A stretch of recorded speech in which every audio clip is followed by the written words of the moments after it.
ආයුබෝවන් දුව පුතේ හැමෝටම මම අද අරගෙන ආවේ ශිෂ්‍යත්ව විභාගයට පුංචි දුවල පුතාලට ගොඩක් වැදගත් වෙන සිංහල පාඩමක්. ඒ තමයි ඉඟි වැකි. එහෙම නැත්නම් රූඩි. වචන රාශියකින් විස්තර කරන දෙයක් එක වැකියකින් ප්‍රකාශ කිරීම තමයි මෙහිදී සිද්ධ වෙන්නේ. ඉතින් මේ ඉඟි වැකි එහෙම නැත්නම් රූඩි භාවිතා කරාම අපේ ගද්‍ය කොටස් ලස්සන කරගන්න උදව් වෙනවා.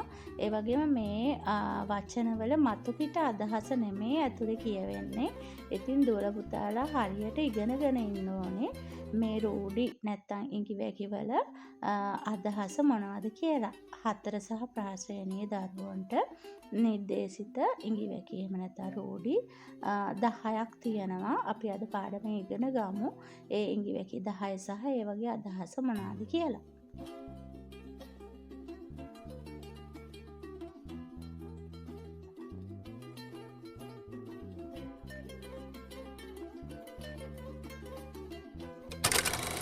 එක හුස්මට මේ ඉඟි වැකියේ අදහස තමයි යම් කිසි කාර්යයක් අවසන් වනතුරු නොනවත්වා කිරීම. යම් කිසි කාර්යයක් අවසන් වනතුරු නොනවත්වා කිරීමට අපි කියනවා එක හුස්මට යමක් කරනවා කියලා.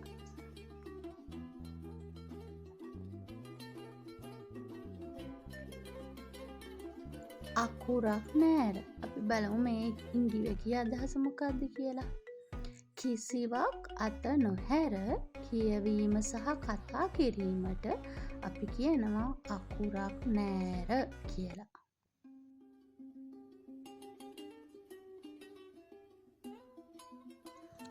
දුවල පුතාලා අහලා තියෙනවද මේ ඉඟි වැකිය? ඉහේ මලක් පිපුණා වගේ. ඉහේ මලක් පිපුණා වගේ කියන්නේ දැඩි සතුටට පත්වීම. දැඩි සතුටට පත්වීම.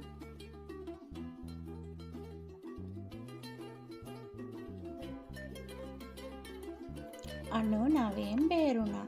මගේ පුතාලා මේ ඉඟි වැකිය නම් අහලා ඇති. අනෝ නවයෙන් බේරුණා කියන්නේ පුතේ යම් විපතකින් යාන්තමින් ගැලවීම. යම් විපතකින් යාන්තමින් ගැලවීම.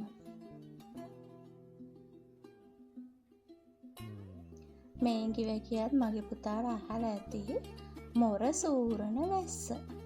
මොර සූරන වැස්ස කියන්නේ දුවේ පුතේ අධික වර්ෂාව. මොර සූරන වැස්ස කියලා කියන්නේ අධික වර්ෂාව.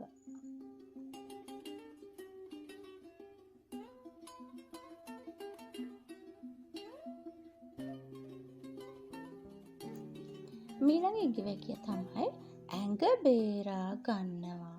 ඇඟ බේරා ගන්නවා කියන්නේ වගකීමෙන් බේරීම. අපිට පැවලා තියෙන වගකීමේ ඉටු කරන්නේ නැතුව අපි ඒකේ මග ඇරලා යන වෙලාවට කියනවා ඇඟ බේරා ගන්නවා.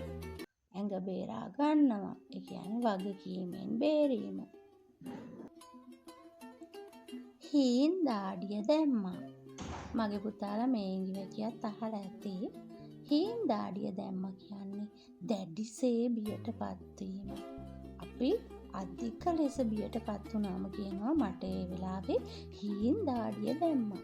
ඒ කියන්නේ දැඩිසේ බියටපත් වුණා කියන එක.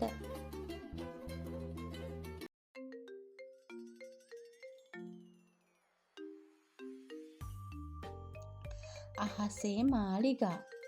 අහසේ මාලිගා තනනවා එන්න විදිහේ ඉඟි වැකියක් පුතාලා අහලා ඇති. අහසේ මාලිගා කියන්නේ පුතේ ඉටු නොවන සිහින මැවීම. ඉටු නොවන සිහින මවන අවස්ථාවලදී අපි කියනවා අහසේ මාලිගා තනනවා කියලා.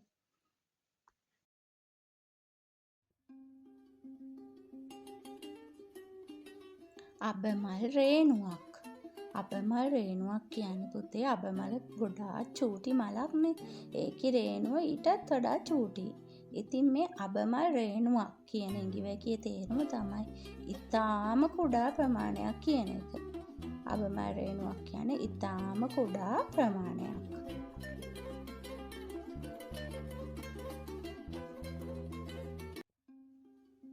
මුරුංග අත්තේ තියෙනවා. මුරුංග අත්තේ තියෙනවා කියන ඉඟිවැකි අදහස තමයි රවටනු පිණිස වර්ණනා කිරීම. කෙනෙක්ව රවටනු පිණිස වර්ණනා කිරීමට අපි කියනවා මුරුංග අත්තේ තියෙනවා කියලා.